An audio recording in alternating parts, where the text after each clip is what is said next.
Hello बच्चों, नमस्कार। जय हिंद। आज हम इस वीडियो में करेंगे कक्षा 8 साइंस और इसमें अध्याय 16 रहेगा प्रकाश। इसके MCQ multiple choice question answer करेंगे, तो सभी ध्यान से समझेंगे, वीडियो अंत तक देखेंगे और इन क्वेश्चंस को याद कर लें क्योंकि ये वेरी इंपॉर्टेंट क्वेश्चन है, एग्ज़ाम में आने वाले प्रश्न उत्तर हैं। ठीक है, तो पहला क्वेश्चन है जैसे आपके पास, यदि आपतन कोण का माप 45 डिग्री हो तो परावर्तन कोण का माप क्या होगा। यानी आपतन कोण का माप यदि 45 डिग्री दिया गया है जैसे, तो परावर्तन कोण का माप कितना होगा। तो ये वार्षिक परीक्षा में 2018 में आया हुआ है। तो जितना आपतन कोण होता है उतना ही परावर्तन कोण होता है। तो इसमें आंसर आपके पास ए आ जाएगा क्योंकि 45 डिग्री आपका आपतन कोण दिया है, तो 45 डिग्री ही परावर्तन कोण आएगा क्योंकि आपतन कोण और परावर्तन कोण दोनों बराबर होते हैं। ठीक है, फिर आगे है आपके पास क्वेश्चन नंबर 2। इसमें क्या है, सामान्य नेत्र द्वारा पढ़ने के लिए सर्वाधिक सुविधाजनक दूरी लगभग कितने होती है। यानी कोई भी वस्तु है, कोई भी किताब है, जैसे हम पढ़ते हैं तो किताब हमारी आंखों के कितनी पास हो ताकि वो हमें सुविधाजनक हम उसको पढ़ सकें, तो वो होती है 25 सेंटीमीटर दूरी। तो इसका बी पार्ट आ जाएगा आंसर आपका 25 सेंटीमीटर। 25 सेंटीमीटर हमारा न्यूनतम दूरी, न्यूनतम बिंदु होता है जहाँ तक हम सुस्पष्ट की न्यूनतम दूरी भी बोलते हैं इसे 25 सेंटीमीटर। 25 सेंटीमीटर से पास अगर वस्तु को लेके आएंगे तो हमारी आंखों के ऊपर जोर पड़ता है, उससे कम दूरी पे हमने वस्तु नहीं पढ़नी। उसके बाद जब हम मंद प्रकाश को देखते हैं तो पुतली का आकार कैसा होता है। यानी जब हम प्रकाश यानी अंधकार वाले स्थान पर जाते हैं, अंधेरा हो जहाँ पे, तो वहाँ पे हमारी पुतली का आकार कैसा हो जाता है, वो आ जाता है बी पार्ट आ जाएगा, इसमें बढ़ जाता है। क्योंकि पुतली का आकार बढ़ेगा तो ज़्यादा से ज़्यादा प्रकाश हमारी आंखों में जाएगा, तो हम तभी वस्तु को देख सकते हैं। और लेकिन जहाँ तीव्र प्रकाश होता है वहाँ पे पुतली का आकार घट जाता है। जैसे अब तेज प्रकाश की तरफ देखेंगे तो वो घट जाता है। फिर उसके बाद है ब्रेल पद्धति को पहचाना जाता है। अब ब्रेल लिपि जो होती है, सबसे पहले ये पूछते हैं किन के लिए होती है, तो ये ब्लाइंड लोग होते हैं जिनको दिखाई नहीं देता, उनके लिए ब्रेल पद्धति होती है।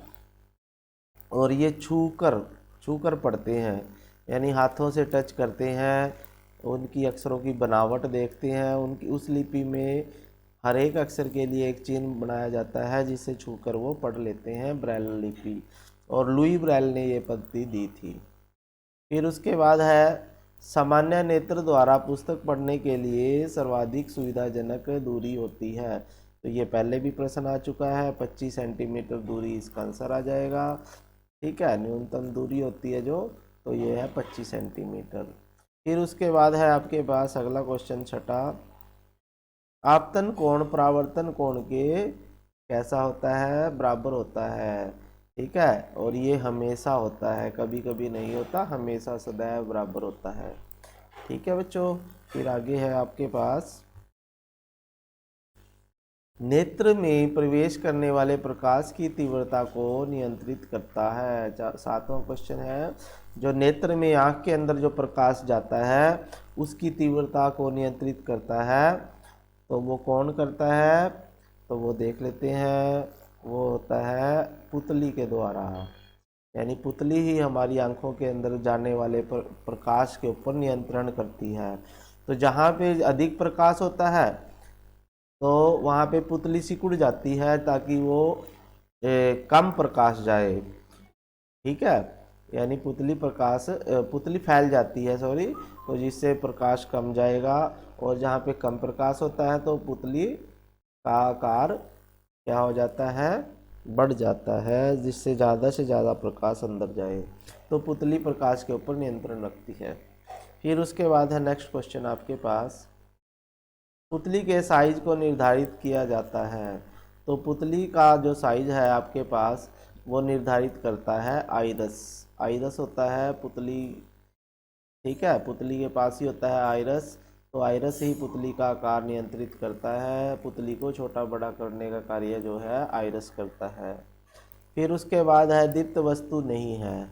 दीप्त वस्तु क्या नहीं है? सूर्य भी दीप्त वस्तु है क्योंकि इसका प्रकाश होता है। मोमबत्ती भी प्रकाश देती है। तारे का भी प्रकाश होता है, लेकिन चंद्रमा का अपना प्रकाश नहीं होता, इसलिए चंद्रमा दीप्त वस्तु नहीं है। तो चंद्रमा सूर्य के प्रकाश से चमकता है, इसलिए चंद्रमा अदीप्त वस्तु है। उल्लू की आंख का गुण, 10वां क्वेश्चन है, उल्लू की आंख का गुण क्या है? उल्लू की आंख का एक तो कॉर्निया बड़ा होता है भाई, ठीक है, और बड़ी पुतली होती है इसकी, और अधिक संख्या में शलाकाएँ होती हैं, और ये सभी यानी तीनों गुण उसकी आंख में होते हैं। तो ये सभी इसका आंसर आ जाएगा डी पार्ट, ये सभी।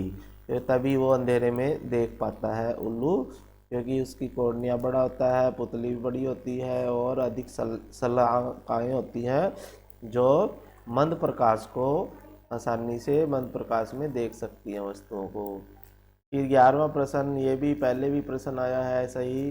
तो ये निकट बिंदु कितना होता है? मनुष्य का सामान्य आँख का निकट बिंदु होता है 25 सेंटीमीटर, ठीक है। 25 सेंटीमीटर से नज़दीक हम वस्तु नहीं देख सकते, उससे हमारी आंखों पे असर पड़ता है।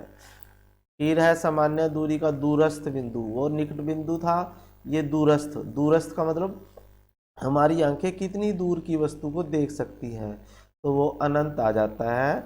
इसमें हम कोई भी वो नहीं कर सकते भी, इतनी दूर से हम वस्तु नहीं देख सकते, अनंत आ जाता है। जब वस्तु अनंत पे हो तो वस्तु दिख सकती है। जैसे सूर्य है, सूर्य अनंत पे है, हमारे से बहुत दूर है, तो लेकिन हम सूर्य को देख सकते हैं।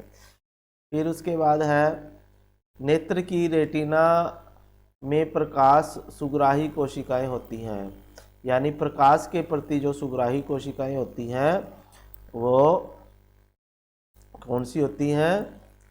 यानी सुग्राही एक मंद प्रकाश के लिए सुग्राही होती है, एक तीव्र प्रकाश के लिए सुग्राही। तो शलाकाएं और शंकु, ये दोनों, शंकु तो तीव्र प्रकाश के लिए होते हैं, शलाकाएं मंद प्रकाश के लिए है, तो ये दोनों आ जाएगा। तो ये सी वाला पार्ट आ जाएगा। दोनों शलाकाएं और शंकु जो है प्रकाश के प्रति सुग्राही होती हैं, ठीक है। फिर उसके बाद है आपके पास क्वेश्चन नंबर 14, प्रकाश सुग्राही कोशिकाएं जो रंगों के प्रति या तीव्र प्रकाश के प्रति सुग्राही होती हैं उन्हें शंकु कहते हैं, ठीक है। और जो मंद प्रकाश के प्रति सुग्राही होती हैं, 15वां क्वेश्चन में है, जो मंद प्रकाश के प्रति सुग्राही होती हैं कोशिकाएं वो शलाकाएं होती हैं। क्या होती हैं? शलाकाएं, ठीक है बच्चों। आगे चलते हैं। आगे है आपके पास उल्लू, ठीक है। उल्लू में शंकु की अपेक्षा अधिक संख्या में शलाकाएं होती हैं। क्या होती हैं? शलाकाएं होती हैं, तभी वो अंधेरे में वस्तुओं को देख सकता है, ठीक है। मंद प्रकाश की शलाकाएं आती हैं इसमें। नेत्र का वह भाग जो नेत्र को रंग प्रदान करता है तो वो होता है आइरस। आइरस होती है जो, उसी की वजह से आंखों का रंग अलग अलग होता है, किसी की आंखें भूरी होती हैं, किसी की नीली होती हैं, तो ये आइरस की कारण होती हैं। फिर 18वां क्वेश्चन है, नेत्र का वह भाग जो प्रतिबिंब बनाता है उसे, यानी जहाँ प्रतिबिंब बनता है वो रेटिना कहलाता है। यानी रेटिना के ऊपर ही वस्तु का प्रतिबिंब बनता है, तभी वस्तु हमें दिखाई देती है।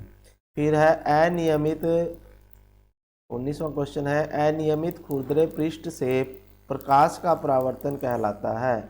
अनियमित परावर्तन ही होगा, या खुरदरे तल से जब परावर्तन होता है तो अनियमित परावर्तन या विसरित परावर्तन कहते हैं इसे, विसरित परावर्तन। फिर उसके बाद है अगला क्वेश्चन आपके पास 20वां, सूर्य के प्रकाश के रंगों की संख्या कितनी होती है? तो सूर्य के प्रकाश में 7 रंग होते हैं भाई, 7 रंगों से मिलके सूर्य का प्रकाश बना होता है। फिर है चक्षु विकृत युक्त व्यक्ति यानी जो ब्लाइंड पर्सन होते हैं प्रयोग करके पढ़ और लिख सकते हैं, तो वो ब्रेल लिपि का प्रयोग करके पढ़ लिख सकते हैं। तो ये ब्रेल लिपि आ जाएगी, ब्रेल पद्धति आएगा इसका आंसर, ब्रेल पद्धति। ठीक है, जो ब्लाइंड लोग होते हैं उनके लिए ब्रेल पद्धति होती है जिसे छू कर पढ़ते हैं वो। फिर है चिकने पृष्ठ से प्रकाश का परावर्तन जो होता है नियमित परावर्तन होता है। जो चिकने तल होते हैं उन पर परावर्तन जो होता है नियमित परावर्तन होता है। फिर है मानव नेत्र में क्रिस्टलीकरण लेंस बना होता है। मानव नेत्र में जो लेंस होता है वो उत्तल लेंस होता है और ये प्रोटीन का बना होता है भाई। किसका बना होता है? प्रोटीन से। ठीक है, मानव का जो नेत्र में लेंस होता है उभयोत्तल लेंस भी बोलते हैं, उत्तल लेंस भी बोलते हैं। ये प्रोटीन्स का, मसल्स का बना होता है, प्रोटीन का। तो फिर है मानव नेत्र में लेंस कौन सा होता है? द्विउत्तल या उभयोत्तल लेंस या उत्तल लेंस भी कह सकते हैं इसे। तो द्विउत्तल लेंस या उत्तल लेंस कहेंगे या उभयोत्तल लेंस। फिर है वह अधिकतम दूरी जहाँ तक सामान्य आँख द्वारा देखा जा सकता है, तो ये अनंत होता है। अनंत तक वस्तु को हम देख सकते हैं। फिर उसके बाद है वास्तविक प्रतिबिंब क्या होता है? तो वास्तविक प्रतिबिंब उसे कहते हैं जिसे हम पर्दे पर प्राप्त कर सकें। यानी जो प्रतिबिंब पर्दे पर प्राप्त हो जाता है उसे वास्तविक प्रतिबिंब कहते हैं, और जो पर्दे पर प्राप्त ना हो सके उसे आभासी प्रतिबिंब कहते हैं। ठीक है बच्चों, तो आज की वीडियो में इतने क्वेश्चन थे। यदि आपको ये वीडियो अच्छी लगी तो इसे लाइक कर दीजिए, चैनल को सब्सक्राइब ज़रूर कर लीजिएगा, घंटी के बटन को दबाइए और अपने दोस्तों को इसे शेयर भी कीजिए। ठीक है बच्चों, फिर मिलेंगे नई वीडियो के साथ, तब तक के लिए जय हिंद।